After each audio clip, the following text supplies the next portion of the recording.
All right, we made it to the end of Unit 4. We've got Lesson 29, Graphing Inequalities. We'll be talking about some of this stuff in class. I'm gonna move on down for the video. Graphing linear inequalities is a way to show all the ordered pairs that are solutions. So steps to graph.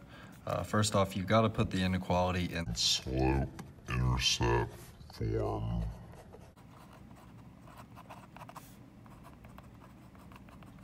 So you want to put it in slope-intercept form, which looks like this if you don't know it just yet. Y equals mx plus b, and y has to be on one side of the inequality. That's what we're working with today, by itself. So y has to be by itself without a number with it. All right, be sure to flip the inequality symbol if you multiply or divide by a negative number. To graph the line, or when you graph the line, you're going to use a solid line for less than or equal to or greater than or equal to symbols. Then you're going to use a dashed line for less than or greater than symbols. You want to shade above the line. You have to shade with these. After you graph them with a solid or dashed line, you have to shade above or below to represent where the solutions are. So you want to shade above the line for greater than or equal to or greater than symbols. Shade below the line for less than or less than equal to symbols. All right, so I'll do this example here. It is not in slope-intercept form, and that's step 1, so I need to go ahead and do that. Our steps with taking standard to slope-intercept form were to first add or subtract the x term to get y closer to being by itself, so I'm going to do that. Put 2x over here, crosses out. Now I have negative 3y less than, I'm going to go ahead and put this on the other side, negative 2x plus 15. So that's our first step.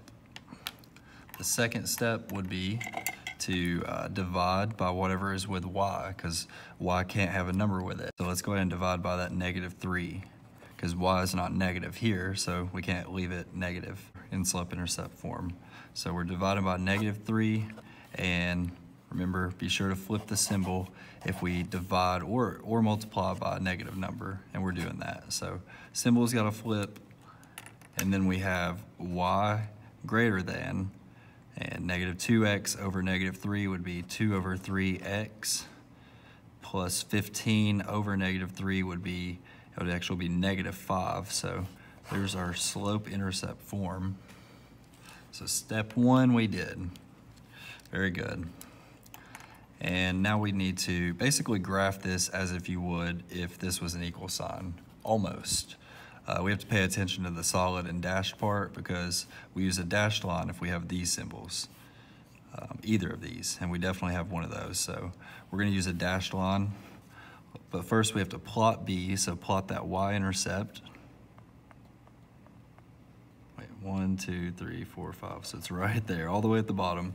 And then you're going to use the slope from there. So rise over run, we're rising 2, running right 3. You can go up 2, run right 3.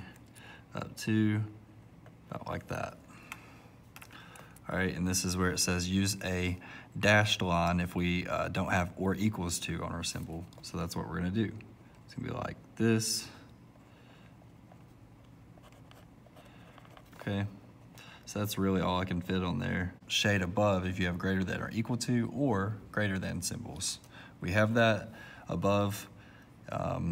Pretty simple to figure this out, but above would just be above our line, wherever it is, and that's gonna be all of this stuff.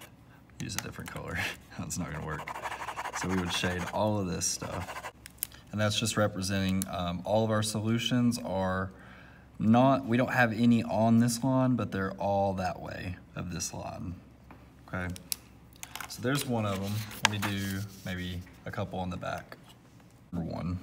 So we got a y-intercept at negative 5. It's already in slope-intercept form, so I'm going to plot B. It is down there. We have a slope of 1 over 3, so we rise 1, run right 3.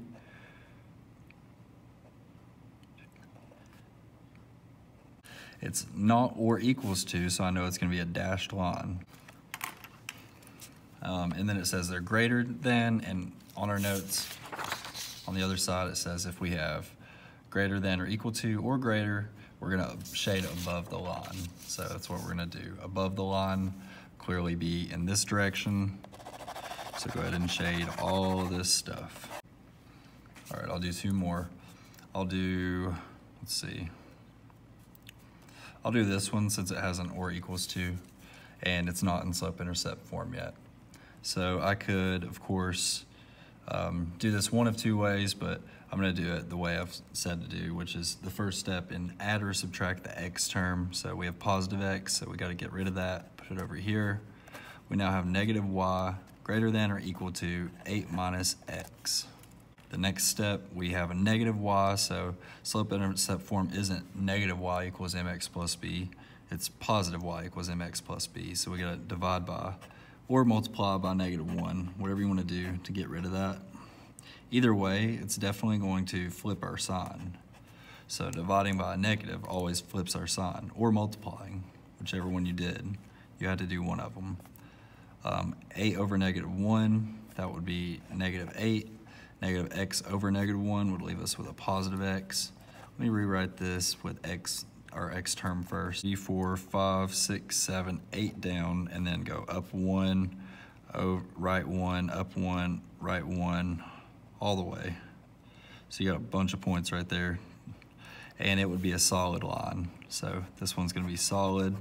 And whenever we have less than, well, we have less than or equal to, but it says shade below if we have less than or less than or equal to symbols. We definitely have less than or equal to, so it's gonna be below the line. I'm definitely below right here, so. All right, one more that I'll do one of these. Y is less than or equal to -4. So this one is technically in slope-intercept form already, so maybe I should do number 8. So let me do that. You got x is greater than 7. So you have to know what x equals 7, what that line would look like to be able to even do any of this. X equals 7 would be over here at an x value of 7.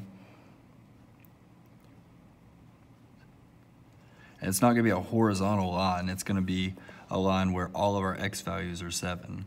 But it is just greater than, so it's gonna be a dashed line. It's not gonna be solid.